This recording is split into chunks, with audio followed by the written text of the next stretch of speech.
기다림에서 성취로라고 하는 제목을 가지고 하나님의 말씀을 전해드리고자 합니다. 인생은 기다림의 연속이다라는 말을 많이 들어보곤 합니다.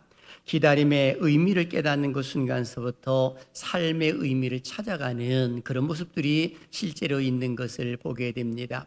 어떤 경우에는 내가 원하는 그런 기다림이 성취가 되었을 때의 그 기쁨이라고 하는 것은 이루 말할 수 없이 큰 그런 모습이 있는 것 아니겠습니까? 저에게도 얼마 전에는 우리 사랑하는 성도들이 병원에 가서 치료를 받아야 합니다라고 하는 그런 이야기, 그리고 또 기도를 해드리면서 중병이 아니기를 하는 그런 마음 속에서 그 결과를 기다리다가 이 좋은 또한 소식을 접했을 때에 그때 그 기쁨이라고 하는 것은 참으로 크다라는 그런 생각을 해보게 됩니다. 무엇보다도 우리는 기다림, 그 기다림 속에서 기쁨도 없고 또 즐거움을 얻는 그런 모습이 있는 것을 보게 됩니다. 그렇다면 사랑하시는 여러분들은 최근에 와서 무엇을 그렇게 기다리고 계셨는가라고 하는 것입니다. 시험 치는 학생들에게 있어서는 시험의 합격 소식을 기다릴 것이고, 또는 직장을 갖기를 원하는 사람들은 이 회사에 서류를 놓고 그리고 합격 통지가 오기를 기다리는 그런 모습이 있는 것 아니겠습니까? 마치 우리 기독교인들에게 있어서는 참으로 소중한 기다림이 하나가 있는데 바로 그것이 성탄절이 아닐까라는 그런 생각을 해보게 됩니다. 그래서 이번 주간은 우리가 기다리는 성탄절이 들어가 있는 주간이기도 합니다. 근데 이 성탄절은 우리 기독교인들만이 기다리는 것이 아니라 세상에 있는 많은 사람들도 이 성탄절을 기다리고 있더라라고 하는 것입니다. 하지만 그분들의 기다림과 우리의 기다림은 전혀 다른 양상으로 펼쳐집니다. 세상 사람들의 기다림은 즐거움 또는 기쁨 아니면 유희를 즐기기 위하여서 자기만의 그 성탄절을 기다리고 있습니다마는 우리 기독교인들은 성탄절을 기다릴 때에 메시아이신 우리 구세주 그분께서 나를 구원시키시기 위하여 이 땅에 오셨다는 그 사실을 믿음으로 고백을 하면서 기다리더라라고 하는 겁니다. 의외로 많은 사람들은 예수님은 역사적 예수로서의 알고 있는 경우도 있습니다만은, 그러나 예수님은 역사의 주인공으로 이 땅에 오셨다는 사실을 우리는 결코 잊어서는 안 되는 것입니다. 그래서 우리가 역사하게 되면 영어로 히스토리라고 이렇게 표현합니다. 그분의 이야기라는 뜻이거든요. 그럼 그분의 이야기가 누굽니까? 예수 그리스도에 대한 이야기다라고 하는 겁니다. 그래서 예수님이 탄생하시기 전과 후로 나누어서 역사는 분기점을 이룹니다. 예수님이 탄생하시기 이전을 가리켜서 BC라고 말을 하고, 그리고 예수님 탄생 이후를 AD라고 표현을 해주고 있는 겁니다.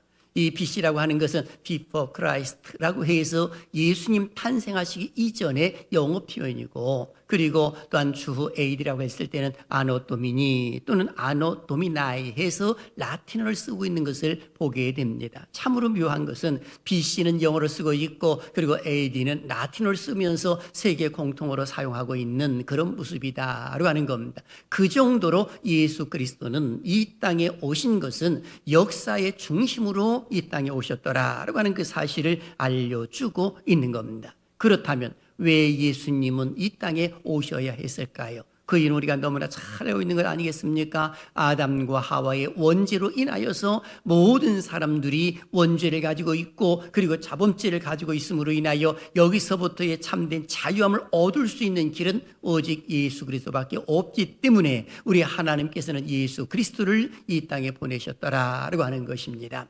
바로 예수님의 탄생을 예언한 선지자가 있는데 그가 바로 미가 선지자입니다. 그래서 오늘 본문 말씀에 보게 되면 메시아이신 예수님께서 이 땅에 오셔서 구원 사역을 감당하실 것을 미가 선지자가 예언을 하는 그런 모습들이 일어난 것을 보게 됩니다. 그래서 오늘 본문 2절은 이렇게 기록을 하지요. 기록된 걸 읽어보겠습니다. 시작. 베들레헴 에브라다야 너는 유다 족속 중에 작을지라도 이스라엘을 다스릴 자가 내게서 내게로 나올 것이라. 아멘. 이 말씀 보게 되면 너는 유다 족속 중에 작을지라도 하면서 베들레헴 에브라다야 너는 가장 작다 작다, 작은 마을이다. 그 누구도 주목하지 않는 마을. 그런데 이 마을에서 누가 나올 것이냐? 이스라엘을 다스릴 자가 나오게 될 것이다. 바로 예수 그리스도가 여기서 태어나게 될 것이다 라는 그 사실을 알려주고 있습니다. 근데 여기서 우리가 주목할 단어가 나옵니다.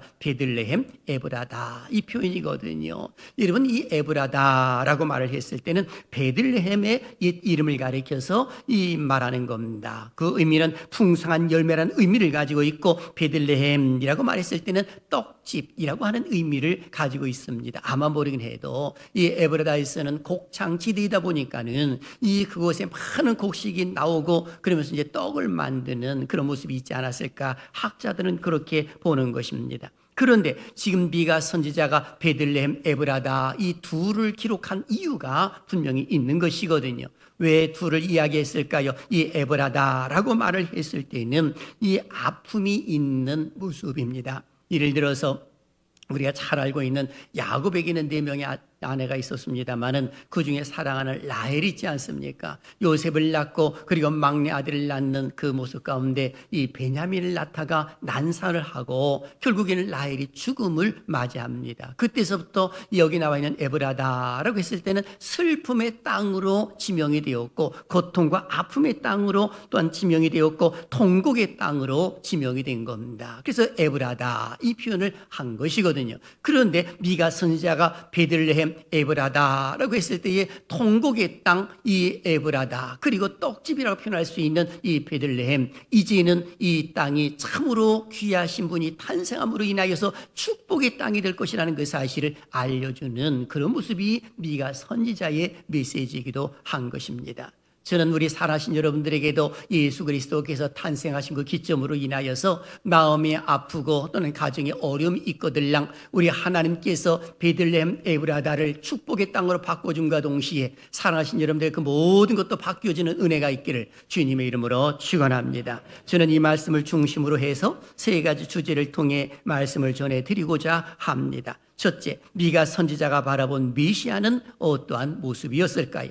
둘째, 미가 선지자가 예언한 예언은 어떻게 성취되었을까요? 그리고 셋째, 내가 머물러 있는 장소를 축복의 장소로 만들기 위한 나의 자세에 대해서 말씀을 전해드리고자 합니다. 사실 세상에 많은 사람들은 예수님에 대해서 잘못 알고 있는 경우가 많습니다. 그러다 보니까 어떤 사람들은 역사적인 예수, 그것은 인정을 하겠다. 그리고 그분이 세상 속의 삶을 살면서 선하게 살았던 것, 연약한 자, 병든 자, 나약한 자를 의면치 아니하고 그들을 찾아오셨던 것들도 인정을 하겠다. 그러나 그분이 구세주인 것은 잘 모르겠다 하면서 이야기하시는 분들도 많습니다. 그러다 보니까 예수님을 4대 성자 중에 한 분으로 보는 것이지요. 예수님, 석가모니 또는 공자, 소크라테스 이런 성자 중에 한 명일 것이다 라고 이야기를 하는 분들이 의외로 참 많은 것을 보게 됩니다. 하지만 결코 그런 분으로 오신 것이 아니라 예수님은 완전한 인성과 그리고 신성을 가지고 이 땅에 태어나셨고 오신 분이다라는 그 사실을 알려주고 있는 겁니다.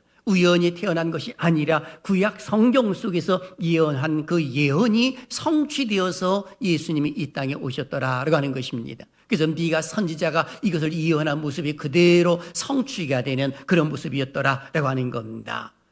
당시에 이 미가 선지자가 활동한 당시를 우리 잠시 한번 생각해 보아야 되는데, 그 환경을 통해서 메시아의 출현을 언급했기 때문에 그런 겁니다. 미가 선지자가 활동할 당시는 이스라엘이 남과 북으로 나누어져 있었습니다. 그러다 보니까 북이스라엘과 남유다, 북이스라엘은 이 아수르와 전쟁을 치르다가 주전 722년에 망하게 되고, 그런데 남유다는 아수르와 친아수르 정책을 펴면서 조공을 갖다 바치는 그런 모습이 일어났습니다. 그러다 보니까 비교적 안정적인 모습으로 생활을 했습니다마는 조공을 바치다 보니까 너무 아까워가지고, 그리고 히스기야 왕 때 와가지고는 이제는 아수르와의 이 대항을 하는 그런 모습이 나왔던 겁니다. 번번이 싸움을 걸었습니다마는 실패하고 패하는 그런 모습들이 일어났던 것이죠. 그러니까 히스기야 왕은 이 애굽을, 이 이집트를 좀 더 이렇게 의지하면서 아수르와 대항하려고 했지만은 그러나 패망하고 마는 겁니다. 더욱더 어려움을 당하지요. 저공이 더 많이 바치게 되어 있었습니다. 그런 상황 속에 놓여 있었을 때에 미가 선지자가 등장을 해서 이 나라를 어려움 속에 있지만은 그러나 반드시 하나님께서 한 목자를 세워주셔서 회복시켜 줄 것입니다 라고 해서 메시아 대망 사상을 이야기를 해주는 그 모습이 나타났던 것입니다.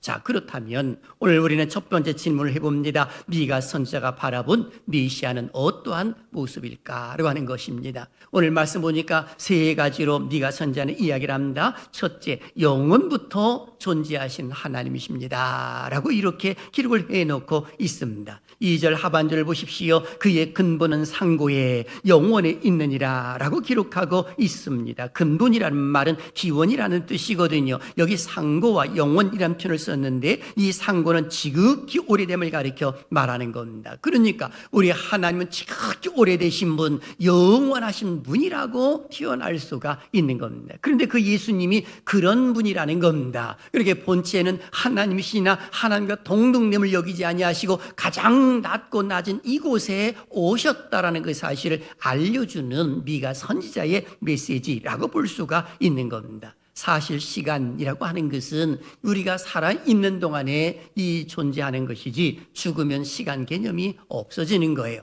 예수님께서 이 땅에 강림하시게 되면 재림하시게 되면 그 이후로는 시간 개념이 없는 겁니다. 지금 하나님은 어떻게 존재하시느냐? 영원하신 하나님이라고 사람들이 생각하는 영원한 것을 이야기하는 것인데 이것이 바로 인간의 이성의 한계거든요. 그러니까 영원히 계신 분, 이것을 지금 말씀해 주고 있는 겁니다. 그리고 두 번째는 새 왕의 탄생을 기점으로 남은 자의 회심이 있을 것임을 알려주고 있습니다. 3절 같이 한번 읽어볼까요? 시작. 그러므로 여인이 해산하기까지 그들을 붙여두시겠고 그 후에는 그의 형제 가운데에 남은 자가 이스라엘 자손에게로 돌아오리니 아멘. 여기서 보게 되면 그들이라고 말을 했습니다. 그들이 누굽니까? 바로 이스라엘 백성들을 가리켜 말하는 겁니다. 그런데 그들을 붙여두시겠고 언제까지? 여인이 해산하기까지 붙여두시겠다. 좀 더 쉽게 말씀드리게 되면 주전 722년에 아수르에 의해서 북이스라엘 멸망당했고 그리고 남유다는 주전 586년 바벨론에 의해서 멸망을 당했습니다.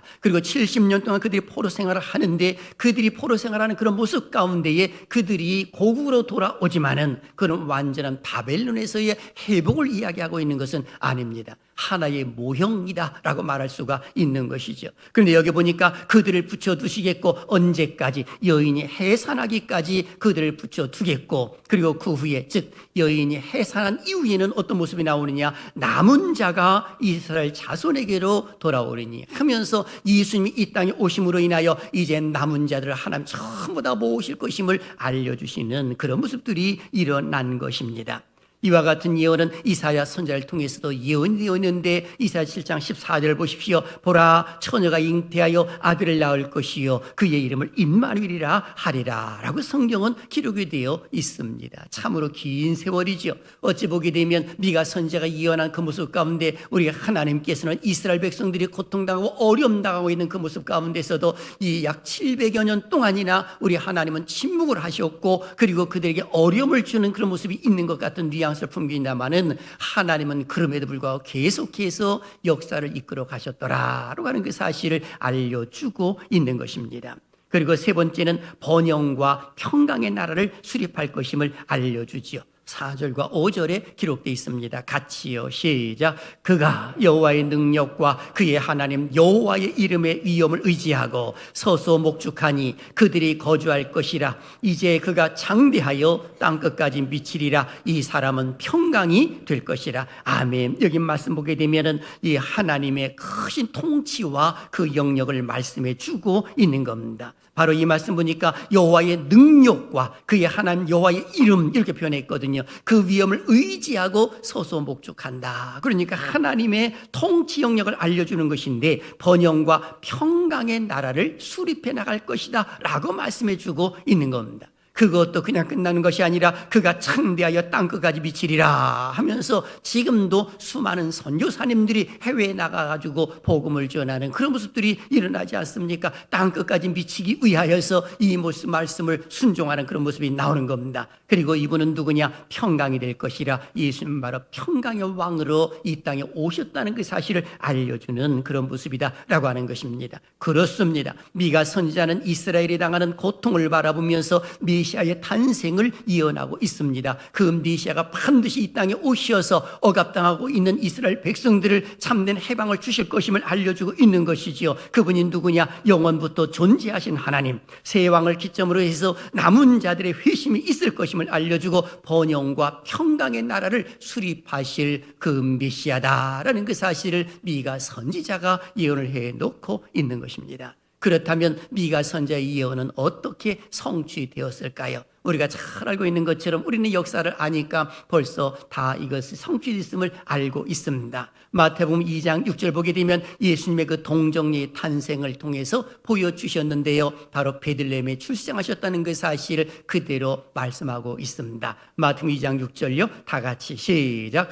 또 유대 땅 베들레헴아 너는 유대 고을 중에서 가장 작지 아니하도다. 네게서 한 다스리는 자가 나와서 네 백성 이스라엘의 목자가 되리라 하였음이니이다. 아멘. 여기 이 말씀 보니까 미가 선지자의 예언이 그대로 성취되어 가지고 예수님이 이 땅에 베들레헴에 태어나셨음을 알려줍니다. 바로 오늘 본문 6절에 대한 예언의 성취가 그대로 이루어졌다는 것이지요. 다윗의 자손으로 이 땅에 오셨다는 것입니다. 왜 베들레헴에서 탄생하셔야 됐을까요? 그 이유는 구약 성경에서 예언했기 때문에 바로 예언의 성취 때문에 그런 것이고, 그리고 베들레헴 에브라다야라고 했을 때 지극히 작고 어렵고 고통의 모습을 가지고 있었던 그 에브라다, 이제는 메시아가 이 땅에 오심으로 인하여서 이 고을이 가장 작은 고을이 아니라 이제부터는 이름이 나 있는 고을이요 그리고 하나님의 축복의 땅이 될 것임을 알려주는 그런 모습이 아니겠습니까? 실제로 예수님께서는 가장 낮고 낮은 곳에 이 땅에 오셨습니다. 이 구할 데가 없어서 말구 위에서 또한 태어나시고 그런 모습이 있는 것 아니겠습니까? 가장 낮은 곳에서 태어나신 거예요. 그러다 보니까 성주 순례를 가보게 되면 예수님께서 탄생하셨던 그 베들레헴 탄생교회가 있습니다. 저도 한번 가본 적이 있었는데 거기에 이렇게 입구를 들어가려고 하게 되면 입구가 자그맣거든요. 그러면 거기 들어갈 때는 고개를 숙이고 허리를 숙여야만이 그 교회를 들어갈 수가 있습니다. 가이드가 선생님이 말합니다. 여기 이렇게 이 허리를 구부려만 들어가게 만든 것은 예수님이 가장 낮은 곳에 오셨기 때문에 성도들은 세상에 살면서 연약한 자와 병든 자와 어려운 자들을 외면치 말고 그들과 함께 하라고 하는 그런 의미가 있습니다 라고 해서 지금도 제 귀에 생생하게 들려오는 그런 모습이 있습니다. 바로 이와 같은 모습이에요. 예수님은 가장 낮은 곳으로 오셨습니다마는 그러나 예수님이 강림하실 때, 즉 재림하실 때는 천군 천사장의 나팔 소리와 함께 이 땅에 강림하실 것임을 성경 분명히 말씀해 주고 있습니다.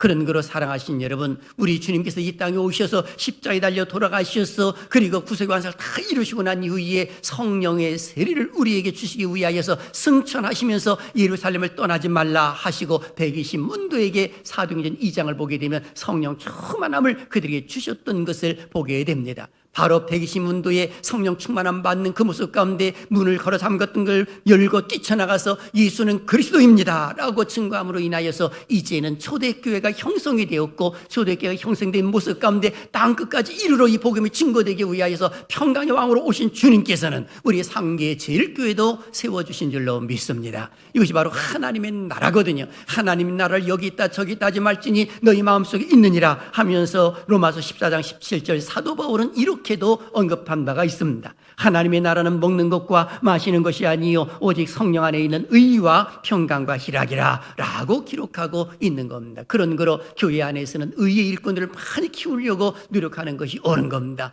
어떻게 해서든지 간에 하나님의 신실한 믿음의 일꾼, 의의 일꾼들을 키우고 양육하려고 끊임없이 노력하는 것이죠. 왜 그럴까요? 바로 교회를 세워주신 이유가 그것 때문에 그러하더라라고 하는 것입니다. 오늘 본문 5절 중반절에서도 그 말씀을 해주고 있는 겁니다. 보십시오. 아수르 사람이 우리 우리 땅에 들어와서 우리 궁들을 밟을 때에는 우리가 7 목자와 8 군왕을 일으켜 그를 치리니 라고 기록하고 있습니다. 7은 완조수입니다. 목자는 양떼들을 이끄는 사람 아니겠습니까? 그리고 8이 할 때는 7에 하나가 더 많은 것이거든요. 풍족함을 가리켜 말하는 겁니다. 그러니까 하나님이 7 목자와 8 군왕을 일으켜 그를 치리니 라고 했을 때에 여기 나와 있는 아수르, 또한 6절에 나와 있는 니므롯, 이런 사람들은 사탄을 가리켜 말하는 것이고 교회를 무너뜨린 자를 가리켜 말하는 것인데, 의의 일꾼들이 일어서서 그들을 물리치게 될 것이다, 이렇게 말씀해 주고 있는 것입니다. 지금도 복음이 들어가는 곳곳마다 어둠의 세력들이 다 물러가는 하나님의 역사가 있는 것 아니겠습니까?